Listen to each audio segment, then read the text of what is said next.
What's up guys, my name is Ace, and yesterday we got a balancing hotfix in Modern Warfare that made a few changes that a lot of people have been asking for quite a long time. This included a nerf to the MP5 as well as the M4, which before this update were generally considered to be the top two meta guns to be using. And also we got a buff to the M13 assault rifle, which is something that I feel was really lacking before this update. On top of that, there are a few other things that I will be covering in this video, as well as something that wasn't mentioned in the patch notes that they actually fixed without letting us know about that. So let's just kick it right off with the weapon balancing. Starting with the MP5, the first thing they did here is they reduced the headshot multiplier across the board. This applies to both the standard 9mm MP5 as well as the 10mm MP5. Now with this, the headshot multiplier was reduced from 1.605, or basically 1.6, down to 1.44, and you can see how that changes our headshot damage profile. Effectively, up close, you can no longer get a 2-shot kill to the head with the MP5, which is great. You shouldn't have been able to do that in the first place, in my opinion. As for the standard 4-shot kill range, you can no longer get a 3-shot kill by hitting all of your bullets to the head, whereas pre-patch you were able to do that. And at long ranges, this change is pretty much negligible, like maybe in some weird situation where you're combining a certain amount of limb shots with torso shots, maybe a headshot will help you, but for the most part, it's just not going to make a difference there. Now, on top of this nerf to the headshot multiplier for the MP5, there is also a slight nerf that only applies to the 10mm attachment, and this is a very slight reduction to our 4-shot kill range with the 10mm attachment equipped. This doesn't impact our 3-shot kill range at all with this attachment, only the 4-shot kill range. And you can see there, it was a pretty small reduction to that 4-shot kill range. Nothing too massive, but it might be the type of thing that possibly pushes you to stick to the 9mm ammunition a little bit more than 10mm. But just in case you were wondering, here is the post-patch comparison between 9mm and 10mm when looking at the ranges as well as the different time to kill values. And it's pretty clear here that with the 10mm rounds, you're still much better at longer ranges because it doesn't drop to a 6-shot kill range like the 9mm rounds do. But after this slight nerf to that 4-shot kill range, it just makes it very slightly less effective than it was before. So that's the MP5 nerfs, and overall, I'm actually quite happy with them. I like that they didn't take it too far and completely destroy this gun. It's still 100% an upper tier weapon. It's not much worse than it was before. It just takes away some of the edge that the MP5 used to have. Moving on to the next gun that got a nerf, this is the M4A1, which is still generally regarded as the best gun in the game. And with this, the first thing they did to it was they gave it a very small damage decrease to reduce headshot effectiveness. Now what this means exactly is up close, the damage hasn't changed at all. It's still going to deal 28 damage up close. It's just that mid-range damage that they impacted, and it went from 23 down to 22, which might seem like such a minor adjustment. That doesn't change the number of shots it takes to kill, at least not to the body. But when you do the math with the headshot multiplier, now at mid-range, just like at close range, you need 2 headshots mixed in with a body shot in order to reduce the number of shots it takes to kill. So before this patch, in the 5-shot kill range, you could get a 4-shot kill by getting 3 shots to the body and 1 to the head. Now you have to get at least 2 shots to the head in order to get that 4-shot kill at medium ranges. It's also worth noting, at this range, you can no longer get a 3-shot kill if all of your bullets hit the head, whereas pre-patch, you could do that. That is kind of an edge case thing. It wasn't too often at that particular range that you would hit all 3 bullets to the head. But I just wanted to point out that it no longer has that 3-shot kill potential in the standard 5-shot kill range. Now that's not the only thing they nerfed with the M4, they also nerfed the damage ranges by about 10 to 12% based on my testing. You guys can see pre-patch and post-patch here. It wasn't really a massive decrease to the ranges by any means, but it will make the M4 just a little bit less effective than it used to be, and it actually brings it a bit more in line with some of the other assault rifles. So once again, just like with the MP5 nerf, I really like what they did here because they didn't destroy the M4. It's still quite possibly going to be the best gun in the game. It's now just going to be a little bit worse than it was before, and it doesn't have quite as many advantages as it used to have. Next up in this hotfix, the M13 got quite a bit of love. The first buff that it got was its 5-shot kill range was increased by a pretty noticeable amount. That's a solid increase. We're now sitting at a little bit over 30 meters with our 5-shot kill range, which is excellent. I should also note that this does also translate over to the 300 blackout ranges, which is 25% more than the base range. That 25% increase still holds true, and now since the base range was increased, that means that our 300 blackout range is very solid at about 40 meters. As for the next buff on the M13, this was a slight change to the damage profile. It went from pre-patch being 24-18 to now post-patch being 24-19. So the standard 5-shot kill range, nothing has changed there, and if we're assuming body shots, nothing's changed in the 6-shot kill range either. All this does is it impacts our headshots. Pre-patch, in the 6-shot kill range, you needed at least 2 headshots mixed in with body shots in order to get a 5-shot kill. Post-patch, now it just takes 1 single headshot mixed in with those body shots to get a 5-shot kill at longer ranges. So that's also a nice little boost to the M13. Now both of those are a great little boost to this gun, however, the biggest boost came with recoil.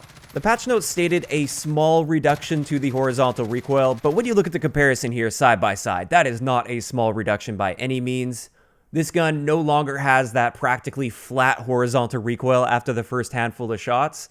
This has significantly better recoil now. It still slightly drifts to the right, but it doesn't cut hard right after the initial shots. And this means this gun is so much more controllable than it used to be. This is not a minor change by any means. This is a massive buff to recoil when it comes to the M13.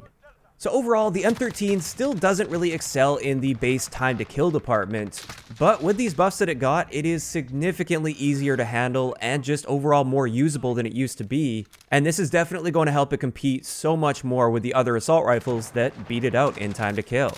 Because of this, once again, I'm actually quite happy with what they've done here. This gun is a lot more competitive than it used to be. It's not that it was completely horrible before either, it's just if you put it side by side with one of the other assault rifles like the M4 for instance, it didn't quite hold its own, whereas now after this patch, it's much easier to use. Now getting into the last weapon update from these patch notes, they actually nerfed the crossbow a little bit in very specific situations. Pre-patch, with the crossbow with the thermite bolts, you could take an enemy support helo down with just 3 thermite bolts. Now it's going to take you 5 thermite bolts to take down a VTOL and 6 to take down a support helo and a chopper gunner. So it's a little bit weaker against those streaks, which really it doesn't affect that many situations. I guess 3 thermite bullets, that was pretty quick for shooting down a support helo. The big thing from this though is they seem to have completely missed the real problem with the crossbow, and this is the explosive crossbow bolts versus the Juggernaut. This is still a one-shot kill against a Juggernaut player, which absolutely shouldn't be the case. The Juggernaut is the highest streak in the game, it is the hardest streak to get, and one single explosive bolt from a crossbow should not instantly take that streak out. So I'm really hoping they catch on to this and get this patched up fairly quickly, because that's clearly an issue. But that covers it for all of the weapon adjustments in this update, or at least the stated weapon adjustments. Who knows if anything else weapon-wise went on in the background that they didn't decide to tell us about. But on top of this, there was a fix for an exploit in Ground War with the ATV. I heard at one point that that's how people were getting into walls in some situations, is they were using an ATV and it was some kind of a bug with that. So hopefully that's what that is and they've got that fixed up. On top of that, they also fixed the missing character model if you got the LA Optic CDL skin, so that's good, because before it was just floating clothes running around. And another thing is they made some spawn adjustments on shipment. And with this, based on their description, as well as my limited experience so far since this update on shipment, what they've done is they've made it so there should be fewer situations where you're able to spawn trap and spawn kill people, where you just like sit in a corner and shoot them. Especially in Domination, where you can cap the B flag and a home flag, and then they can only spawn at one of 4 or 5 spawn points.